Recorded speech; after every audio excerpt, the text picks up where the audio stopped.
अस्सलाम वालेकुम, मेरा नाम है फरहीन और आज हम बात करें टिनाइटस की। टिनाइटस यानी कान में घंटियों की, सीटियों की, शोर की आवाज आना। बाज वक्त किसी मशीन चलने की आवाज कान में आती है, बाज वक्त दिल की धड़कन कान में सुनाई देती है, बाज वक्त किसी चिड़ियों की चहचहाहट, पत्तों की सरसराहट और इस तरह की आवाजें जो होती हैं वो कान में आती हैं। और ये बैरूनी आवाजें नहीं होती बल्कि कान के अंदर से ही आवाजें आती हैं और इसको टिनाइटस कहते हैं। जिसको टिनाइटस का प्रॉब्लम हो उसको ज्यादा कंप्लेन जो है वो सन्नाटे में, खामोशी में और खासकर सर्दियों के मौसम में ज्यादा होती है। तो आज की वीडियो में हम आपको बताएंगे कि टिनाइटस की क्या वजूहात होती हैं और इसको जो है वो तशखीस किस तरह किया जा सकता है, किस तरह इसको डायग्नोज किया जा सकता है और इसका इलाज किस तरह मुमकिन है। तो हमारे साथ रहिएगा। सबसे पहले हम बात करेंगे टिनाइटस की कॉजेज की, वजूहात की। टिनाइटस जो है वो साइकोलॉजिकल प्रॉब्लम की वजह से भी होता है और न्यूरोलॉजिकल प्रॉब्लम की वजह से भी होता है, लेकिन ज्यादातर जो टिनाइटस की कंप्लेन होती है वो किसी कान में कोई प्रॉब्लम होती है जब होती है, यानी कि हेयरिंग लॉस के साथ जो है वो टिनाइटस की कंप्लेन जो है वो ज्यादा होती है। अगर आपके कान में बहुत ज्यादा वैक्स जमा हो जाए, ब्लॉकेज हो जाए, तो इसकी वजह से भी आपके कान में सीटियों की और घंटियों की आवाजें आना शुरू हो जाती हैं। इसके अलावा कान के पर्दे में अगर परफोरेशन हो जाए, कान का पर्दा डैमेज हो जाए, सुराख हो जाए, तो इसकी वजह से भी जो है वो सीटियों की, घंटियों की आवाजें आती हैं। और अगर कान के पर्दे के पीछे रेशा जमा हो जाए, फ्लूइड्स हो जाए, तो उससे भी कान में टक टक की और घंटियों की इस तरह की आवाजें आना शुरू हो जाती हैं। और कान के पर्दे के पीछे जो छोटी छोटी हड्डियां होती हैं, जिनको ऑसिकल्स कहते हैं, उनकी फिक्सेशन की वजह भी जो है वो कान में आवाजों की एक वजह बनती है। इसके अलावा जो हमारा इनर ईयर है, कॉक्लियर है, उसमें भी कोई प्रॉब्लम हो जाए तो उससे भी जो है वो टिनाइटस की कंप्लेन हो जाती है। मीनियर डिजीज में भी टिनाइटस हो जाता है। इसके अलावा अगर आपको डायबिटीज का प्रॉब्लम है, अगर ब्लड प्रेशर आपका हाई रहता है और अगर आप बहुत ज्यादा स्ट्रेस लेते हैं, एंजाइटी का शिकार रहते हैं, आपको डिप्रेशन है बहुत ज्यादा, तो ये भी एक वजह है कि आपके कान में सीटियों और घंटियों की आवाजें आना शुरू हो जाती हैं। इसके अलावा ब्रेन में कोई ट्यूमर जैसे एकॉस्टिक न्यूरोमा, इसमें भी टिनाइटस की कंप्लेन होती है। अब बात करते हैं कि इसकी तशखीस किस तरह की जा सकती है, किस तरह डायग्नोज किया जा सकता है कि आपको जो है टिनाइटस की जो कंप्लेन है वो किस वजह से है। जब आप डॉक्टर के पास जाते हैं तो डॉक्टर ये डायग्नोज करने के लिए कि प्रॉब्लम आपको किस वजह से है, आपको कुछ टेस्ट देते हैं। उनमें सबसे पहले हेयरिंग टेस्ट होता है जैसे कि प्योर टोन ऑडियोमेट्री। इसके अलावा टिम्पैनोमेट्रिक टेस्ट होता है, वो किया जाता है। तो उससे पता चलता है कि अगर आपको हेयरिंग लॉस के साथ अगर ये प्रॉब्लम है या फिर आपके पर्दे का कोई प्रॉब्लम है या फिर आपके इनर ईयर का कोई प्रॉब्लम है, उसकी वजह से आपको टिनाइटस की कंप्लेन है, तो इसमें वो डायग्नोज हो जाता है। इसके अलावा अगर ये वजह नहीं है तो फिर मालूम करते हैं कि आपको ये प्रॉब्लम जो है कहीं आपका डायबिटीज जो है, यानी आपकी शुगर लेवल तो हाई नहीं है, या फिर आपका जो है वो ब्लड प्रेशर तो हाई नहीं रहता, या आपको कोई डिप्रेशन का प्रॉब्लम तो नहीं होता। तो ये सब डॉक्टर मालूम करते हैं। आपकी ईसीजी भी की जाती है, तो उसके बाद सही तौर पर तशखीस होती है कि आपको ये प्रॉब्लम किस वजह से है। जब ये डायग्नोज हो जाता है कि ये प्रॉब्लम किस वजह से है, तो फिर उसका इलाज किया जाता है। यानी कि अगर जो है वो टिनाइटस की कंप्लेन आपको कान में जो है वो वैक्स होने की वजह से है, तो फिर डॉक्टर जो है वैक्स को सॉफ्ट करने के बाद सक्शन कर लेते हैं। अगर कान के पर्दे में सुराख होने की वजह से, परफोरेशन की वजह से अगर ये प्रॉब्लम है, तो फिर एक सर्जरी होती है जिसको टिम्पैनोप्लास्टी कहते हैं।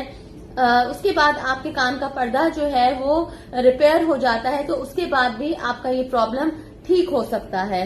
अगर कान के पर्दे के पीछे पानी जमा है, रेशा है, तो उसकी वजह से अगर ये प्रॉब्लम है तो फिर आपको ऐसी मेडिसिन दी जाती है जिससे आपके कान के पर्दे का जो पानी है, कान के पर्दे के पीछे जो रेशा है, फ्लूइड्स है, तो वो जो है उसको ड्राई किया जा सके, तो फिर उसके बाद भी आपका ये प्रॉब्लम जो है वो हल हो सकता है। अगर ये प्रॉब्लम ऑटिस्क्लेरोसिस की वजह से, यानी कान के पीछे जो छोटी छोटी हड्डियां होती हैं, ऑसिकल्स होती हैं, उनमें फिक्सेशन की वजह से, उनके अबनॉर्मल ग्रोथ की वजह से अगर ये प्रॉब्लम है, तो उसकी भी एक सर्जरी होती है जिसको स्टेपिडोटोमी कहते हैं। तो उसके बाद भी ये प्रॉब्लम आपका हल हो सकता है, और इसकी वजह से अगर आपको हियरिंग लॉस है तो वो भी आपका प्रॉब्लम जो है वो हल हो सकता है। इसके अलावा आपके टिनाइटस की यानी कान में जो सीटियां और घंटियों की आवाजें आती हैं, इसकी कोई और वजह है तो उसका काबिल जिक्र इलाज अभी तक दरियाफ्त नहीं हो सका। लेकिन बहुत से ऐसे काम है जो हम करके टिनाइटस को पूरी तरह खत्म तो नहीं कर सकते, लेकिन हम उसको कंट्रोल कर सकते हैं। अगर टिनाइटस आपको इनर ईयर की प्रॉब्लम की वजह से है, सेंसोरियल हियरिंग लॉस की वजह से है, तो आप हियरिंग एड्स लगा सकते हैं। हियरिंग एड लगाने की वजह से जब आपके कान में सही तरह से आवाजें आती हैं तो फिर जो आपकी जो अंदरूनी आवाजें हैं उसको बाहर की आवाज जो है वो कैंसिल करती है, तो आपका ये प्रॉब्लम कुछ हद तक जो है वो कंट्रोल हो सकता है। इसके अलावा बहुत से ऐसे डिजिटल हियरिंग एड्स हैं जिसमें टिनाइटस मास्किंग का ऑप्शन है। मास्किंग का जो ऑप्शन है वो प्रोग्रामिंग के जरिए ऑन किया जाता है, तो उससे क्या होता है कि आपके कान में कुछ सूदिंग जो है यानी कि व्हाइट नॉइज जो है वो कान में दी जाती है, तो उससे क्या होता है कि जो आपकी अंदरूनी आवाजें हैं वो कैंसिल होती हैं, यानी कि आपकी जो अच्छी आवाजें जो हैं जो आपको अच्छी लग रही होती हैं वो कान में जाती हैं, जो आपके अंदर की जो तकलीफ दे आवाजें हैं वो जो है उसको कैंसिल करती हैं और आपको जो है थोड़ा सुकून मिलता है। कि अगर आपको हेयरिंग लॉस नहीं है तो टिनाइटस मास्कर का आप यूज कर सकते हैं, उसमें भी मास्किंग का ऑप्शन होता है। इसके अलावा बहुत सी ऐसी एप्स भी अवेलेबल हैं जिनमें व्हाइट नॉइज जो है वो होती है।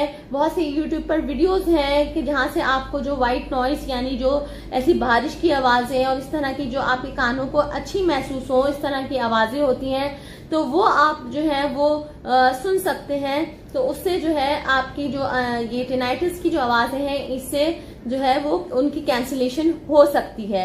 इसके अलावा अगर आप अपना जो ब्लड प्रेशर है वो कंट्रोल में रखें, आपका जो शुगर लेवल है उसको कंट्रोल में रखें और अपने डिप्रेशन पर काबू पाएं, अपनी एंजाइटी पर काबू पाएं, तो उससे भी जो है वो आपका जो टिनाइटिस का प्रॉब्लम है वो काफी हद तक जो है वो कम हो सकता है।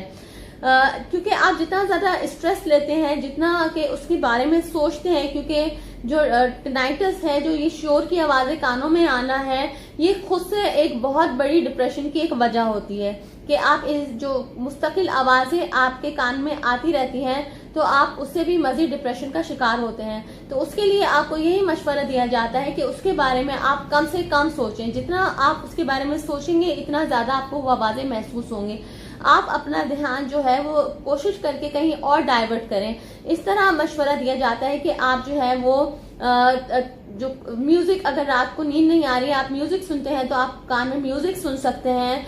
इसके अलावा आपको जो बेहतरीन मशवरा ये दिया जाता है कि आप तिलावत लगा लें, कोई सूरह रहमान आप कान में सुने, तो इन सब चीजों से आपको रात को जो है वो अच्छी नींद आएगी और आपका ध्यान जो है उन आवाजों की तरफ नहीं जाएगा। इसके अलावा अपनी डाइट का आप ख्याल रखें, ग्रीन वेजिटेबल ज्यादा से ज्यादा अपनी डाइट में शामिल करें। निकोटीन, कैफीन ये अपनी डाइट से बिल्कुल कट डाउन करें। शराब नोशी, सिगरेट नोशी इसकी तरफ आप बिल्कुल ना जाएं। इसके अलावा योगा, मेडिटेशन ये भी आपकी इस प्रॉब्लम को कम कर सकता है। आप वॉक करें ज्यादा से ज्यादा, तो इस तरह आप जो है वो अपने टिनाइटिस पर काबू पा सकते हैं। हेल्दी लाइफ स्टाइल अपनाएं और डिप्रेशन से दूर रहें, स्ट्रेस ना लें, तो इसी तरह आप जो है वो अपने टिनाइटिस को कंट्रोल कर सकते हैं। आई होप आपको समझ आया होगा। अगर वीडियो पसंद आई हो तो लाइक कीजिएगा, चैनल को सब्सक्राइब कीजिएगा। अपना ख्याल रखिएगा। अल्लाह हाफिज।